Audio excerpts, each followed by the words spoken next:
would not go away. What did it take down the stretch for you guys to pull out the win? Megan, we out-rebounded somebody tonight. Come on now. Huh? You gonna leave with that? Big offensive rebounds, too. Let's go. Yes. We showed that to the team after. Some big just possession, winning plays. And that's what it boiled down to. It's just the opponent that night. And for us, whatever it's going to take to win, whether different rotations, somebody's in, out, all the above, we're getting to a place where you're just doing your role in order to help us to win. Some big rebounds at the end of the game, some execution that was pretty good, and overall, 6-1 homestand, so pretty good. I know a stat that you're not going to like is that turnover number. Was there anything defensively that the Atlanta Hawks were doing to kind of disrupt you guys? Teams are going to continue to trap Kevin. And I think before the half, that I took that mistake as far as the play that we ran and where I had guys on the floor. And so I think overall, if we can keep things pretty simple, when they do trap Kevin, we have multiple guys that can get to the middle and be an outlet. And the last time out, we said specifically who we want the ball to go to. So we might have to build from that direction and say specifically we want the ball to come out of the trap and get to this person, then we'll build from there to alleviate some of the pressure that Kevin has when they do double team him. We don't mind the double team. When we do get it out and we get it out successfully, good things happen. So we'll continue to embrace it and get better at it.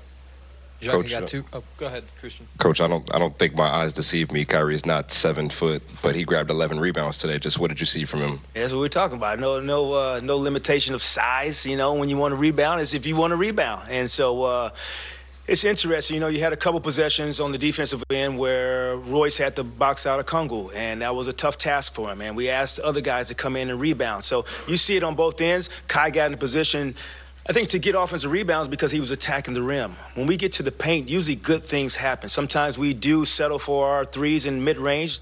That's part of who we are. But when we can get to paint, collapse the defense, make them react a little bit, good things do happen. And second, just you guys finally finished this homestand 6-1. Just what are some things that maybe you guys learned or discovered during the stand that you can carry over onto the road? Whoever plays can contribute. Tonight, Day'Ron Sharpe comes in and gives us great minutes, and that's what we want this team to be built around. To be able to be in a position when playoffs come around and your number's called, that you have confidence, your teammates have confidence in you. That's what we're building towards. I challenge the group for consistency, whether that is holding the team to 13 points in the third quarter one game, but giving up a 20-point lead in another game. And so can we continue to be in a mental space of being a consistent team? That's our challenge. Jacque, I got two for you. Ben got around 21 minutes tonight, came out, scored, I think, first six the first 8. Just what did you make of his first game back in a bit? Yeah, you see the shots that we were able to get with just his pace. Atlanta had been playing a lot of zone. Half of those possessions, they couldn't even get into zone because Ben is pushing the basketball up. We're getting open threes out of that. You see different guys get different looks when Ben is handling the basketball. Now it's going to be a challenge of he's handling the basketball, not handling the basketball. Can we be efficient both ways with him rolling to the rim, him being in the middle as an outlet? So we still got a challenge ahead of us.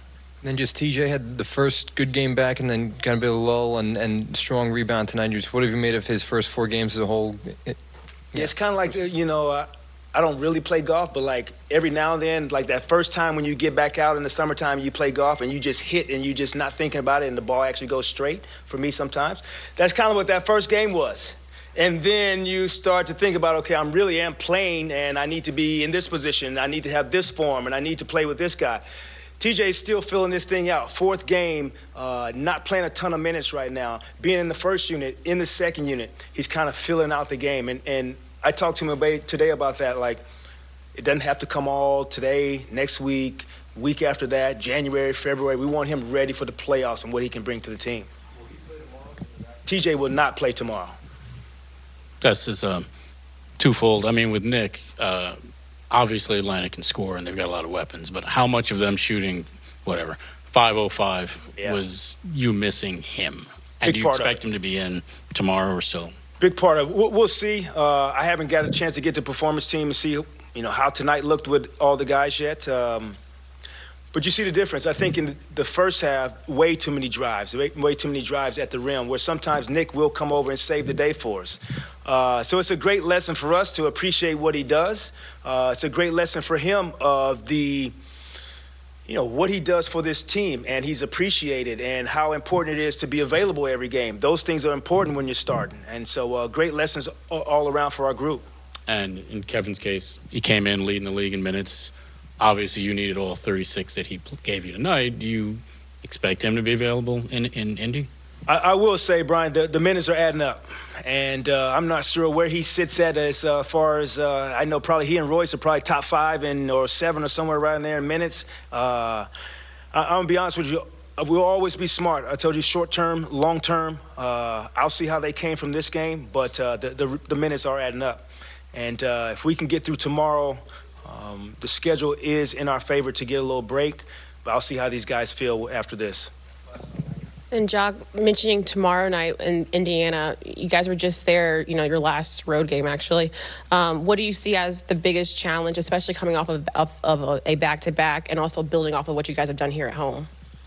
Yeah, hopefully we remember what it was like going into the fourth quarter with that team. The emotion, the poise that I talked about at that time that we had, and the lack of also. And it's interesting to play the team fourth time before the new year. So we know who they are. They know who we are. And I'm looking forward to going up there and trying to get a win.